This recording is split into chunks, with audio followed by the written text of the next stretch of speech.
করুণ চোখ মিলে তাকাতে প্রচ্ছদ রুমালটা তার হাতে ধরিয়ে দিল। দুষ্টু নাক মুছে প্রচ্ছদের দিকে এবার রুমাল এগিয়ে দিতেই নাক মুখ কুঁচকে তাকালো প্রচ্ছদ। দুষ্টু রুমাল নিজের কাছে ফিরিয়ে নিল।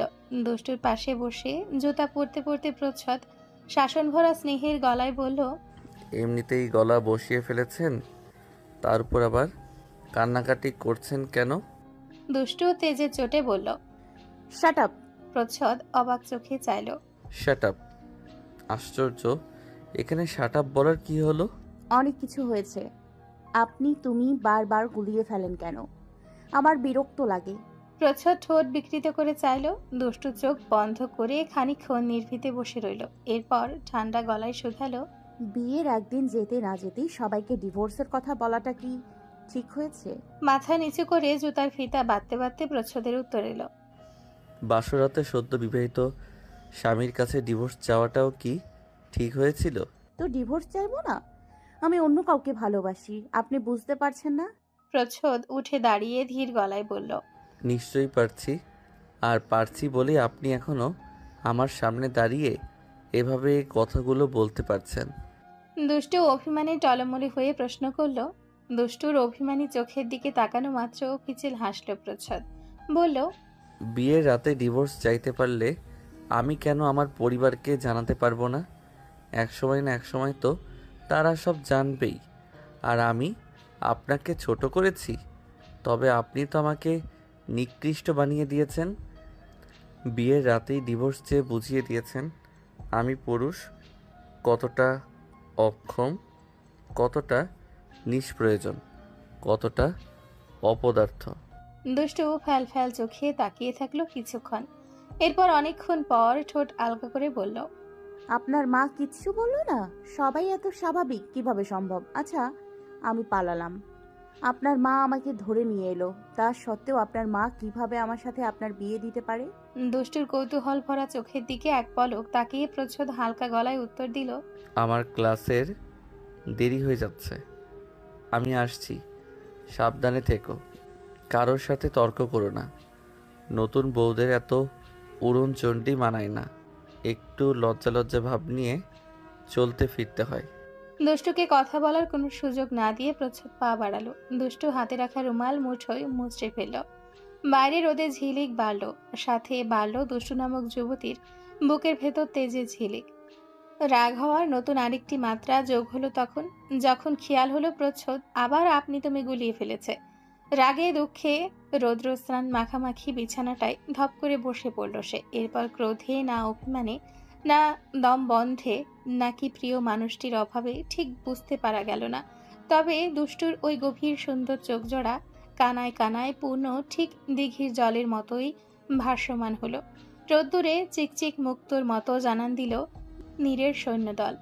হাতের সেই অপরিষ্কার রুমালটার দিকে তাকিয়ে থাকলো বহুক্ষণ। তখন ভরদুপুর। ঘরের মাঝে বসে থেকেও ঘেমে জুবুথুবু হয়েছিল দুষ্ট। গোসল করে এসে বন্ধ মুঠোফোনটাকে সজাগ করার কিছুক্ষণ পরেই পাওয়া গেল শ্রেয়সীর ফোন। ফোন রিসিভ করে কিছুক্ষণ চুপ থাকলো। এরপর খুব ধীরে বলে উঠল, বল। নিশ্চুপ শ্রেয়সী ভ্রু কুচকে নিজ ব্যাচের ধারায় প্রথমেই যে প্রশ্ন করলো তা ছিল এরকম। কি হয়েছে রে? দুষ্টু জোরপূর্বক হাসল, বলল, কি আর হবে, কিচ্ছু হয়নি, কিচ্ছু না, এভরিথিং ইজ টোটালি ফাইন। গলার স্বর ভাঙা, ঠান্ডা লেগেছে? একটু। কিভাবে লাগলো? এমনি লেগে গেছে, সিজন চেঞ্জ না। নীর শুনলে তো হার্ট অ্যাটাক করবে। দুষ্টু নিঃশব্দে হাসল। নীরের কথা উঠতেই বুকের মাঝে বিশাল কান্নার একটা দল গড়াগড়ি খেল, সাথে গলায় আটকে শটটাকে আরো খানিকটা ভেঙে দিল। শ্রেয়সী বলল, 2 দিন থেকে ফোন বন্ধ কেন? ফোন নষ্ট হয়ে গিয়েছিল। ও, নীরের সাথে কথা হয়েছে? না। শ্রেয়সী ভ্রু কুচকে সন্দেহ গলায় শুধাই, ঝগড়া হয়েছে? আমাদের কখনো ঝগড়া লাগে না, তুই জানিস না। আচ্ছা, ও কি ঢাকায় ফিরেছে? হ্যাঁ, ফিরেছে তো। কবে? পরশুদিন।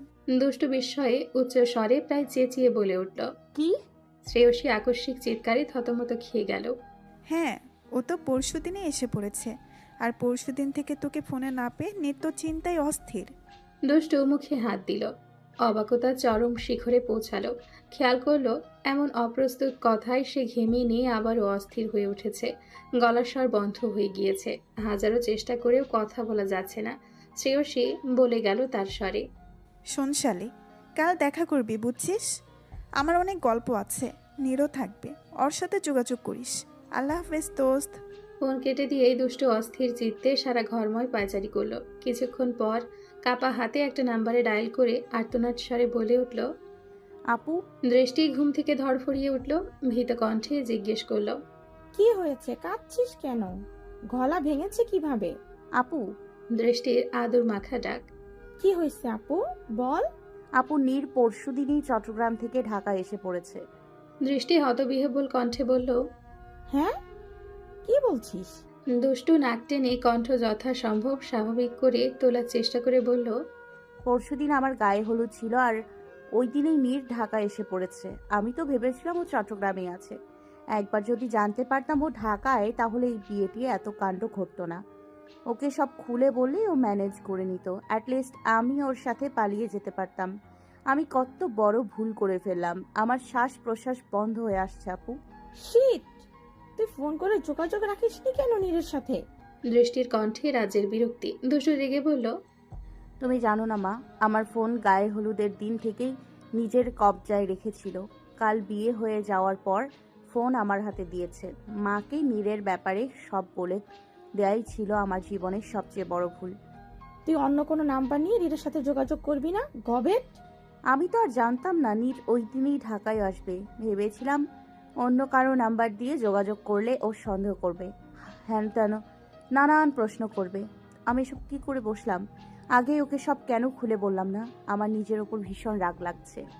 দুষ্টু কান্নায় ভেঙে পড়তে দৃষ্টি আশ্বাস দিয়ে বলল। আচ্ছা থাক, কাঁদিস না। আল্লাহ যা করেন ভালোর জন্যই করেন। যা হবার হয়ে গেছে। নিজে নিজে পণ্ডিতি করেছিস। আমি বারণ করেছিলাম, বলেছিলাম নীরকে সব বলে দিতে। তুই বললি একাই সব ম্যানেজ করবি। এবার হলো তো। যাই হোক, এখন আফসোস করলে তো আর দিন ঘুরে ফিরে আসবে না। সামনের দিনগুলো দেখ কি হয়। চারিদিকে শুনশান নীরবতা। নিরবিচ্ছিন্ন শব্দহীন পরিবেশে হঠাৎ হাওয়ার শাসা শব্দ, পাতার মরমর ধ্বনি, আধারে সবুজ জোনাকি। প্রচ্ছদ ঘরে প্রবেশ করতেই দেখল দুষ্টু কপালে এক হাত রেখে শুয়ে আছে।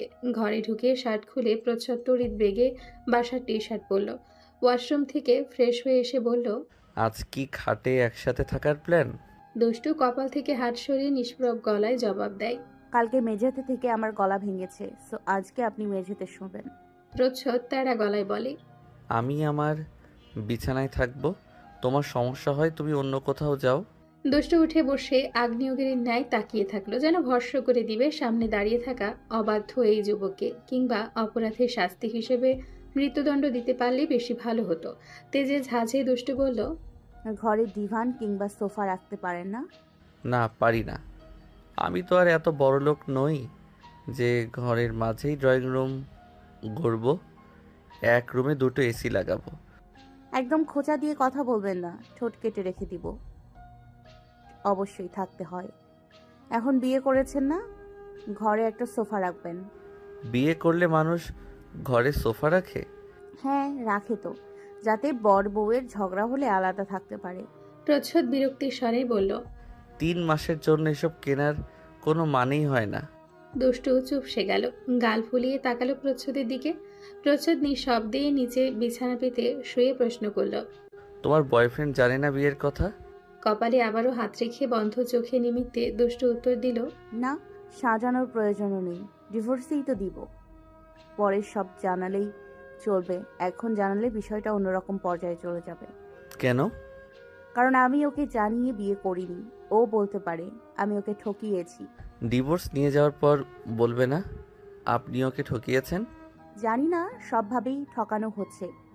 এই পথটা বেছে নিয়েছি কারণ সব দিক সামলে উঠে আমি ওকে বোঝানোর একটা রাস্তা পাবো। আপনার সাথে বিনা সম্পর্কে আমার ডিভোর্স হবে। পরিবারের চাপে পড়ে বিয়ে করেছিলাম, ওকেও বলার মতো স্কোপ পাইনি। I hope he can understand. প্রচ্ছদ বড় করে দীর্ঘশ্বাস ফেলে মাথার নিচে দুহাত রেখে সিলিংয়ের দিকে তাকিয়ে শুলো। কিছুক্ষণ পর দুষ্ট ডাক শোনা গেল। শুনুন, প্রচ্ছদ টান টান হয়ে শুয়ে পড়েছিল। দুষ্টুর নরম মিষ্টি গলার ডাক শুনে সে স্তম্ভিত। ধরফর করে উঠে বলল, বলো। তুমি কিংবা আপনি যে কোনো একটা ডাকবেন, দয়া করে দুটো ডেকে কনফিউজ করবেন না। স্নিগ্ধ প্রভাতে প্রথম প্রহরে এক ফালি পেল রোদ্দুর যখন হকবাড়ির দোতলার ডান পাশের ঘরটার কালো বিছানায় গড়াগড়ি খাচ্ছে। দুষ্টু তখন এক মগ ঠান্ডা পানি এনে প্রচ্ছদের গায়ে আস্তে করে ঢেলে দিল। গরম গায়ে ঠান্ডার সুরসুরি পেয়ে প্রচ্ছদ আরামে ঘুম দিল। একটু পর যখন ভেজা খিদে লাগতে শুরু করলো, তখন হুড়মুড় করে জেগে বসলো। বিছানা বালিশের দিকে তাকিয়ে নাক সিটকে বলল, ইয়া, কি করলে এটা? দুষ্টু ৩২ পাটি দাঁত বের করে হেসে বলল, আপনার জন্য আমার গলা ভেঙে গেছে, এখন গলা ব্যথা করছে, তো শোধ নিতে হবে না? এবার লাগুক ঠান্ডা। দুষ্টু বিদ্রুপ করে চলে যেতে নিলে প্রচ্ছদ চুল টেনে ধরল। কোমর ছাড়ানো দুহাত লম্বা চুলে ব্যাপক টান পড়তে দুষ্টু ব্যথায় চোখ মুখ খিচে তাকালো। প্রচ্ছদ বলল, কাল নিচে শুয়েও শান্তি হয়নি তোমার? বেয়াদব মেয়ে। আমি এসব নোংরামি একদম পছন্দ করি না। এক মগ পানি দিয়ে প্রচ্ছদের ঠান্ডা লাগে না? আমি তোমার মতো ননির পুতুল না। উফ, লাগছে, চুল ছাড়ুন। প্রচ্ছদ চুল ছেড়ে দিয়ে বলল, যাও, চাদর আর বালিশের কভার সুন্দর করে ডিটারজেন্ট দিয়ে ধুয়ে বারান্দায় নেড়ে দাও। দুষ্টু চোখ বাঁকিয়ে বলল। আর যদি না করি? বাঁকা হেসে প্রচ্ছদ সাথে সাথে উত্তর দিল, তবে ডিভোর্স ক্যান্সেল। ব্ল্যাকমেল? যা মনে করো। নাম দুষ্টু বলে ক্যারেক্টারও কি সেই লাইনে নিয়ে যেতে হবে? দুষ্টু নাক ফুলিয়ে তাকালো। এরপর ভীষণ আক্রোশে জড়পল্ট করে চাদর বালিশের কভার নিয়ে ওয়াশরুমে চলে গেল। বারান্দার জায়গা কম বিধায় দুষ্টু ছাদে কাপড় নাড়তে এলো। তখন সকাল ৭টা বাজে। রোদের উত্তাপে তপ্ত ছাদের পাটাতন। ছাদ ঘরে টিনে চালে রোদের ঝিলিকে ক্রমশ আলো চোখে লাগছে, তাকিয়ে থাকা দায়। চোখ কুচকে রাজ্যের আক্রোশ নিয়ে দুষ্টু বিড়বিড় করতে করতে কাপড় নাড়ল। প্রচ্ছদ তার আগের দিনে পরা প্যান্ট আর টি শার্টও ধুতে দিয়েছে। দুষ্টুর মাথা রাগে ফেটে যাচ্ছে। কি করছো? দুষ্টু ঘাড় ঘুরিয়ে তাকালো। ছাদে আগমন ঘটেছে নীরার। দুষ্টু এক মুহূর্তের জন্য ভ্রু কুচকে তাকিয়ে মিষ্টি গলায় হেসে বলল, কাপড় নাড়ছি। নীরা তীক্ষ্ণ চোখে তাকিয়ে বলল, ওমা, অর্ধেক ভিজে গেছো দেখছি। আবার তো পরে ঠান্ডা লাগলে আমাদের বাড়ি দোষ দিবে। তাই সাত সকালে বিছানার চাদর, বালিশের কভার, প্রচ্ছদের প্যান্ট শার্ট ধুয়ে দিয়েছো কেন? দুষ্টু চোখ ঘুরিয়ে নীরার হাতে ধরে থাকা ছোট বালতিটার দিকে তাকালো। নীরার মতো ভাবভঙ্গি নিয়েই বলল, ওমা, সাত সকালে এত কাপড় ধুয়েছো কেন? নীরা একবার বালতির দিকে তাকিয়ে আবারও দুষ্টুর দিকে তাকালো। বলল, এইসব বাবুর কাপড় রাতে প্রসাব হাগু দিয়ে শেষ করে ফেলে। বাবা, তুমি এত সকালে বিছানার চাদর, প্রচ্ছদের প্যান্ট শার্ট ধুয়েছো কেন? নীরার অতি আগ্রহ দেখে মনে হচ্ছে বিছানার চাদরে প্রচ্ছদের টি শার্ট প্যান্টে স্বর্ণের দলা ছিল। কাপড়গুলো ধোয়াতে সে স্বর্ণ দলা পানির সাথে মিশে হারিয়ে গেল। দুষ্টু বিড়বিড় করে বলল, কারণ তোমার প্রচ্ছদ বিছানায় হাগু করে দিয়েছে। কিছু বললে? দাঁত কিড়িমিড়ি করে দুষ্টু আবারও নীলার হাতের বালতি ইশারা করে বলল, শুধু বাবুর কাপড় কোথায়? তোমার আর ভাইয়ার কাপড়ও তো দেখা যাচ্ছে। তোমার চুলও ভেজা। আল্লাহ, এত সকালে গোসল করেছো? দুষ্টু চোখে অবাকতা ঝরে ঝরে পড়ল। নীরা একটু অপ্রস্তুত হলো। বলল, আমি সকালেই গোসল করি। দুষ্টু ঠোঁট দুটো গোল করে বলল, ওহো, ভাইয়াও ভোরে গোসল করে? নীরা ভ্রু কুচকে তাকিয়ে শোধায়, বিবাহিত স্বামী স্ত্রীরা সকালে কেন গোসল করে তুমি জানো না? আশ্চর্য মেয়ে মানুষ। দুষ্টু ঠোঁট বাঁকিয়ে বলে, বিবাহিত স্ত্রীর চাদর, বালিশের কভার আর তার স্বামীর গেঞ্জি প্যান্ট কেন ধুয়ে দেয় সেটা তুমি জানো না? অবুঝের মতো বারবার একই প্রশ্ন করে খোঁচাচ্ছ। নীরা আহাম্মকের মতো কিছুক্ষণ তাকিয়ে থাকলো। এই মেয়ে এত ঠোঁট কাটা। নীরার মনে আছে, ও যখন প্রথম এবাড়ির বউ হয়ে এলো তখন 1 মাস লজ্জায় তেমন কারোর সাথে কথাই বলেনি। আর এই মেয়ে তো ওর 3 ডিগ্রি ওপরে। বারবার এই মেয়ের কাছে তর্কে খোঁচায় কথার জালে হেরে নীরার মনটা অপমানের বিষে ভরে উঠছে। ক্রোধান্বিত হয়ে বলল, ভারী নির্লজ্জ তো তুমি মেয়ে। দুষ্টু বুকে হাত ভাঁজ করে দাঁড়ালো। মিটমিটে হেসে অবাক হওয়ার ভান ধরে বলল, ওমা, তুমি আমার যা হও, তোমার সাথে এসব কথা বলবো না তো কার সাথে বলবো? এসো আমাদের বাসরাতের গল্প শোনাই তোমাকে, এরপর তুমি তোমারটা শোনাবে। নীরার কান দিয়ে ধোঁয়া উঠল। চোখ পাকিয়ে ফুঁসতে ফুঁসতে দুষ্টুর দিকে তাকালো। সেই মুহূর্তে তাকে দেখা গেল একদম সাপিনীর ন্যায়। আবার কিছুটা রাক্ষসী নেয়। দুষ্টুর হাসি পেল। নীরা তেজের চোটে উল্টাপাল্টা পা ফেলে চলে গেল। ঘরে আসতে প্রচ্ছদ দুষ্টুর দিকে পরিপূর্ণ দৃষ্টিতে তাকালো। কলাপাতা রঙের কামিজ পরনে, ক্রস করে কোমরে বাঁধা ওড়না, পাতলা শরীরে চিকন কোমরের ছাপ স্পষ্ট। লাল পায়জামা গুটিয়ে কিছুটা উপরে তোলা, তবুও ভিজে গাঢ় খয়েরি রং ধারণ করেছে। জামার হাতার কনুই পর্যন্ত ভেজা, জামার নিচের অংশের বাম সাইড সম্পূর্ণ ভেজা। প্রচ্ছদ দুষ্টুকে পা থেকে মাথা পর্যন্ত পর্যবেক্ষণ করে বলল, সামান্য দুই একটা কাপড় ধুতে তোমার এই নাজেহাল অবস্থা, যেন কাপড়ের সাথে পানি যুদ্ধ করেছো। দুষ্টু তর্জনী আঙ্গুল উঁচিয়ে বলল। আপনি একদম আমাকে ঠেস করে কথা বলবেন না। প্রচ্ছদ কাঁধ উঁচিয়ে বলল। ওকে। কিছুক্ষণ বড় বড় শ্বাস ফেলে দুষ্টু তেড়ে প্রচ্ছদের দিকে গেল। প্রচ্ছদ ঘাবড়ে যেতে দুষ্টু তড়িৎ বেগে উল্টো দিকে ঘুরে আলমারি থেকে প্রচ্ছদের একটা টি শার্ট নিয়ে কাঁচি দিয়ে খচ করে কেটে ফেলল। ঘটনা এত তাড়াতাড়ি ঘটল যে প্রচ্ছদ মুখের বুলি হারিয়ে ফেলল। মুখটা হা করে চোয়াল ঝুলিয়ে রোবটের ন্যায় ধীর পায়ে এগিয়ে গিয়ে দুষ্টুর হাত থেকে টি শার্টটা হালকা হাতে টেনে নিল। দুষ্টুর ঠোঁটে তখন বিশ্বজয়ের সন্তুষ্টির হাসি। রাগ কমেছে। প্রচ্ছদ অসহায় গলায় বলল, আমার ফেভারিট টি শার্ট। দুষ্টু কিছু বলতে যাবে তার আগেই প্রচ্ছদ বিদ্যুতের গতিতে দুষ্টুর হাত থেকে কাঁচি নিয়ে চট করে তার চুল কেটে দিল। কিছু চুল কোমর থেকে নেমে এলো কাঁধ অবধি। দুষ্টুর ঠোঁট দুটোর মাঝে তখন 4 ইঞ্চির ফাঁক। প্রচ্ছদের দিকে বিস্ফারিত দৃষ্টিতে তাকিয়ে আছে, চোখের পলক পড়ছে না। প্রচ্ছদ এটা কি করলো? এরপর যখন চুলের দিকে তাকালো তার কান্না পেল। সামনের কয়েকটা চুল কেটে ঘাড় সমান করে দিয়েছে। সেই চুলগুলো বারবার চোখের সামনে এসে পড়ছে। দুষ্টু আয়নার সামনে দাঁড়িয়ে চুলে হাত বোলাতে বোলাতে করুণ কিন্নর কণ্ঠে আর্তনাদ করে উঠল। আমার চুল? প্রচ্ছদ নিজেও অবাক হয়ে পড়েছে। প্রিয় টি শার্ট কাটায় বোধ শক্তি হারিয়ে ফেলেছিল যেন।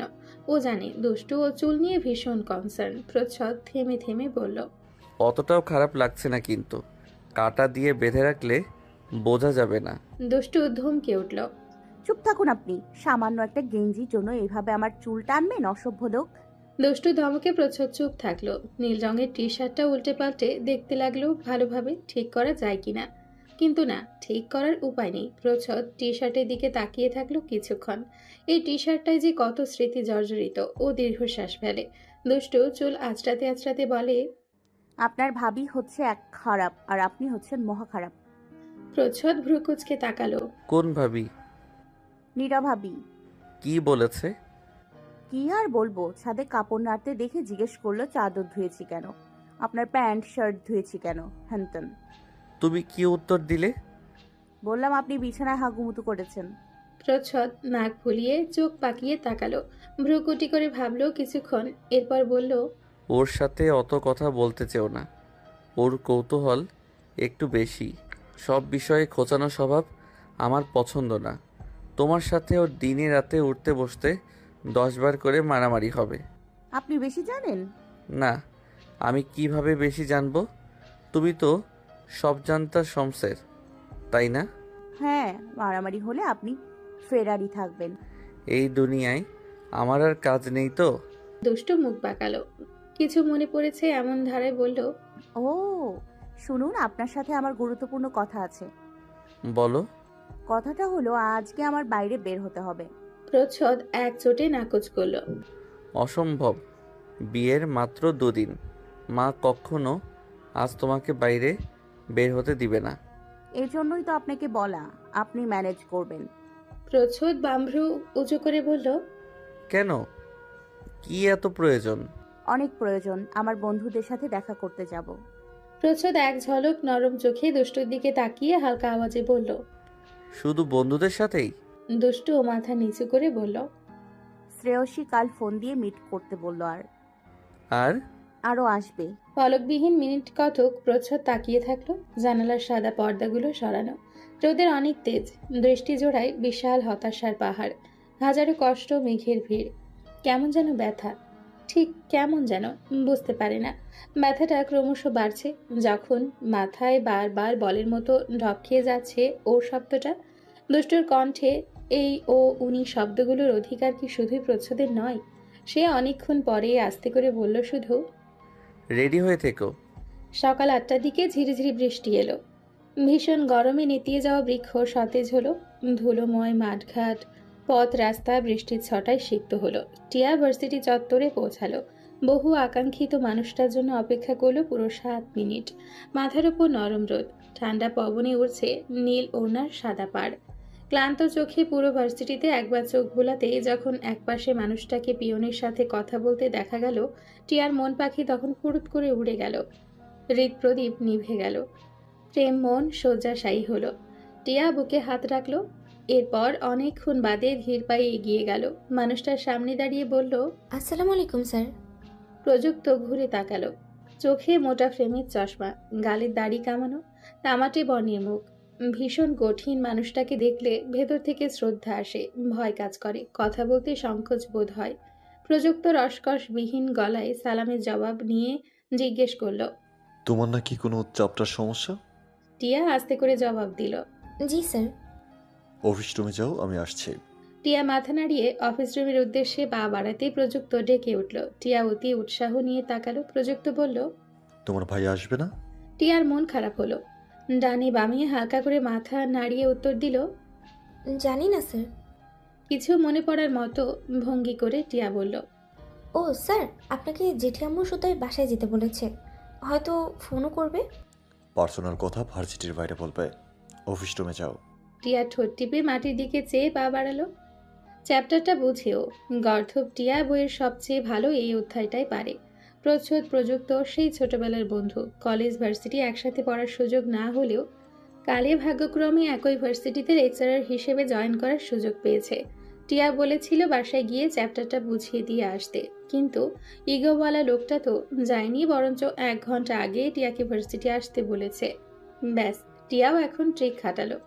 এবার জেঠি আম্মুকে ফোন করে কনভিন্স করতে হবে এই বলে যে প্রযুক্ত ভাইয়াকে আজ সন্ধ্যায় বাসায় আসার জন্য বলল। উনি বলেছিলেন তোমার নতুন ভাবিকে বিয়ে ছাড়া দেখার সুযোগই হলো না। ভাবতে ভাবতে টিয়া শব্দ করে হেসে দিল।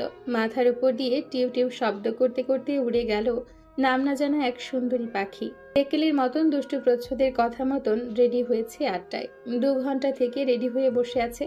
ঘড়ির কাঁটা এখন 10টার ঘরে। এক্ষুনি হয়তো খেতে ডাকবে। এরপরেই বাড়ি থেকে বের হওয়া হবে।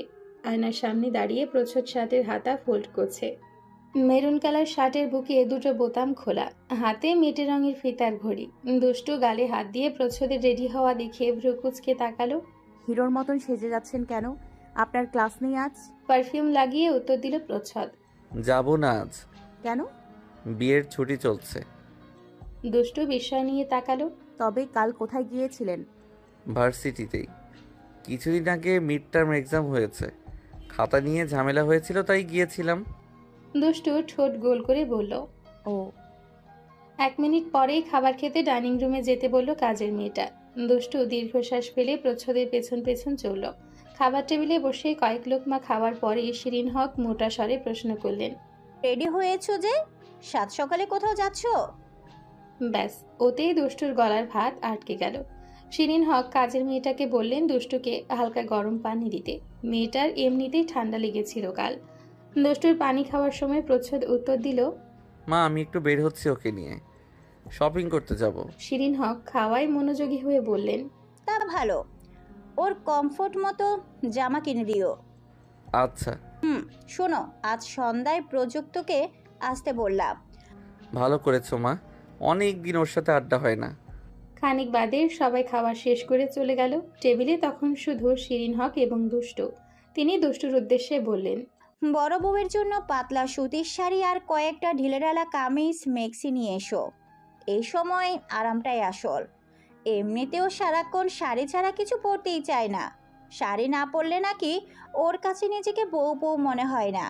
রাতে যদি একটু শাড়ি ছেড়ে আরাম মতো ঘুমাতে পারে, দেখে শুনে বেছে সুন্দর কাপড় আনবে। দুষ্টু বাধ্য মেয়ের মতো মাথা নাড়িয়ে গরম পানিটুকু শেষ করলো। শিরিন হক কয়েক সেকেন্ড থেমে বললেন, মনে রেখো, বড় বউ আমার বাড়ির আদর্শ। গাড়ি বাগ ধরেছে ধানমন্ডির দিকে। লাল জামার উপর খয়েরি হিজাবে দুষ্টুকে ঠিক কলের পুতুলের মতন চোখে লাগছে। প্রচ্ছদ আর চোখে এ নিয়ে 16 বার তাকিয়েছে। জানালায় হাত রেখে তাতে মাথা ঠেকিয়ে দুষ্টু প্রশ্ন করল, আমাকে রেস্টুরেন্টে একটু আগেই নামিয়ে দেবেন। প্রচ্ছদ মাথা নাড়ালো, জিজ্ঞেস করল, ওরা দেখে ফেলার ভয় পাচ্ছেন? দুষ্টু ভ্রু বাঁকিয়ে তাকালো। কিয়তক্ষণ বক্র ভ্রু নিয়ে তাকিয়ে থেকে হতাশ নিঃশ্বাসে বলল, আপনার গলায় আপনি মানায় না, প্লিজ আর উল্টো পাল্টা করবেন না। তুমি বলেই ডাকুন, আমি ওতেই কমফোর্টেবল। নেক্সট টাইম থেকে খেয়াল রাখবো। হুম। তোমাকে আবার আনতে যেতে হবে। দুষ্টু বাইরে তাকিয়ে ছাড়া ছাড়া গলায় উত্তর দিল, বুঝতে পারছি না, পরিস্থিতি বুঝে। তবে আপনাকে আর আমাকে তো একসাথেই বাড়িতে ঢুকতে হবে। আচ্ছা, আমি ফোন দিবনি, নাম্বারটা দিন। প্রচ্ছদ নাম্বার দিল। দুষ্টু ফোনে সেভ করে নিয়ে জিজ্ঞেস করলো, আপনি এতক্ষণ কোথায় থাকবেন? আমার একটা পরিচিত উকিলের সাথে দেখা করতে যাব। দুষ্টু চোখ মুখ চকচকে হয়ে উঠল। ভীষণ উৎফুল্লতা নিয়ে জিজ্ঞেস করলো, ডিভোর্সের ব্যাপারে? ফোনে কথা হয়েছে। কতদিন লাগবে? বিরক্তিতে কপালে ভাঁজ পড়ল প্রচ্ছদের। বলেছিলাম তো 3 মাস। ওটা সত্যি ছিল? এতদিন কেন? প্রচ্ছদের ভেতরটা অনিচ্ছুক রাগে পুড়ে ছারখার হয়ে যাচ্ছে। তার উপর দুষ্টুর এহেন বাক্যে সে রক্ত লাল চোখ পাকিয়ে তাকালো। দুষ্টু ভয়ে মিয়ে গেল। প্রচ্ছদ দাঁতে দাঁত চেপে কিরমির করে বলল, কি করব বলো? ডিভোর্স তো আর আমার বাপদাদার সম্পত্তি না। আমি যদি পারতাম তবে এই মুহূর্তে তোমাকে ডিভোর্স দিয়ে গাড়ি থেকে ধাক্কা মেরে ফেলে দিতাম। বিরক্তিকর মেয়ে একটা। দুষ্টু চোখগুলো রসগোল্লার মতন হয়ে গেল। বিস্ময় নিয়ে বলল, আমি বিরক্তিকর? আপনি একটা বাজে অসহ্য। প্রচ্ছদ আবারও চোখ পাকিয়ে তাকাতেই দুষ্টু উল্টো দিকে ঘুরে বিড়বিড় করলো। গরুর মতন খালি চোখ পাকায়। খানিক বাদে গাড়ি যখন প্রায় গন্তব্যের কাছাকাছি, দুষ্টু তখন হালকা আওয়াজে বলল, উকিলের সাথে কথা বলতে কতক্ষণ লাগবে? Half an hour. তাই লাগবে কিনা সন্দেহ। কিন্তু আমার তো মাত্র আধ ঘন্টায় হবে না। বাকি সময়টুকু আপনি কি করবেন? আমাকে ছাড়া তো বাড়িতেও চলে আসতে পারবেন না। এক কাজ করুন, তবে উকিলের সাথে কথা বলে শপিং মলে চলে যাবেন। আমার জন্য 2-1টা লেডিস টি শার্ট আর 3-4টা সালোয়ার কামিজ কিনবেন বাসায় পরার জন্য। এরপর আমি আপনাকে ফোন দিয়ে শপিং মলে চলে আসব। আমি মেয়েদের জামা টামা কিনতে পারি না। তুমি যেহেতু আসবেই, তবে আমার কেনার কি দরকার? আমি পারবো না। আরে আমি তো যাব বড় ভাবির জন্য কিনতে। আন্টি আসার সময় আমাকে বলল বড় ভাবির জন্য কিছু ঢিলাঢালা পোশাক নিয়ে যেতে। আপনি আমারটা কিনে রাখবেন, নয়তো কেনাকাটা করতে করতে অনেক দেরি হয়ে যাবে। আমি পারবো না। দুষ্টু ভ্রু কুটি করে তাকালো। পারবেন না? না। পারতে হবে। কেন পারবেন না? তবে বিয়ে করেছেন কেন? জানেন না বিয়ে করলে একটু একটু বউয়ের জন্য শপিং করে দিতে হয়? এখন থেকে শিখুন। আহারে, নামের বউ আমার।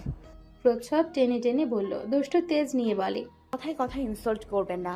আমি যদি মলে গিয়ে দেখি আপনি কিছুই কেনেননি, তবে শপিং মল আজ আপনার মাথায় ভাঙবো। এত অধিকার দেখানো তো ভালো নয় মেয়ে। সে শরতের আকাশ পেজো তুলোর ন্যায় সুন্দর মেঘের উড়াউড়িতে ব্যস্ত। হেমন্তকালের আগমন বার্তা। বাতাসে কাশফুলের টুকরো টুকরো সাদা পালকে নরম অংশ ভেসে যায় এক প্রান্ত থেকে আরেক প্রান্ত। দুষ্টু বড় করে শ্বাস টেনে নিল নিজের মাঝে। ঠোঁটের ফাঁকে না চাইতেও ফুটে উঠল অমায়িক হাসি। সে এক বিরাট অনুভূতি। কতদিন পর দেখা হবে। ঠিক প্রথম দিনের মতো দুষ্টুর শরীর কাঁপছে। কেন কাঁপছে কে জানে? হয়তো ভয়ে, তাকে না জানানো ঘটনাগুলো জেনে ফেলার ভয়ে। শ্রেয়সী আর নীর বসে আছে মুখোমুখি। জড় বস্তুর মতন মাথা নিচু করে গল্প করতে দেখা যাচ্ছে নীরকে। তার ফোলা চোখ, গায়ের শ্যামলা রং, পাংশুটি মুখ, গায়ে কালো রঙের টি শার্ট। খানিক বাদে যখন নীর মাথা উঠালো, রেস্টুরেন্টের কাছে দরজা ঠেলে ভেতরে প্রবেশ করতে দেখলো বহু অপেক্ষার মানুষটিকে। অসীম ভালো লাগার একটা স্রোত তার বুকের ভেতর আছড়ে পড়ল। শরীরের সমস্ত অসুস্থ বোধ ফেলে সে চাঙ্গা হয়ে উঠল যেন মুহূর্তেই। পাংশুটে মুখটায় খেলে গেল এক ঝাঁক রঙের সন্তুষ্টি। উজ্জ্বল হলো তার চোখের তারা। ঠোঁট আলগা হলো। দুষ্টু এগিয়ে এসেই নীরের কপালে হাত রাখলো। চিন্তিত কণ্ঠে বলল, হায় আল্লাহ, এত জ্বর! তুমি জানলে কিভাবে? দুষ্টু চোখ ছোট ছোট করে বলল, আমি জানবো না কেন? নীর হাসে। হেসে মাথা দুলিয়ে বলে, ফোন বন্ধ কেন ছিল তোমার? নষ্ট হয়ে গিয়েছিল। নীরের পাশে বসলো দুষ্টু। শ্রেয়সীর হাতে থাপড় মেরে বলল, কি খবর শালি? আজ দুপুর 2টায় এটিএন বাংলায় দেখিস, দেখাবে। যা হারামি। খাবার অর্ডার করে শ্রেয়সী ফোনে চোখ ডুবালো। দুষ্টু এদিক ওদিক তাকিয়ে রেস্টুরেন্টটা দেখতে ডান হাতের উপর অনাকাঙ্ক্ষিত বশত এসে পড়লো আরেকটি হাত। দুষ্টু চমকে তাকালো। নীরের ঠোঁটে মিষ্টি হাসি। সেই কোমল হাসির দিকেই তাকিয়ে কাটলো কিছুক্ষণ। এরপর হঠাৎই খেয়াল করলো তার ভীষণ অস্বস্তি হচ্ছে।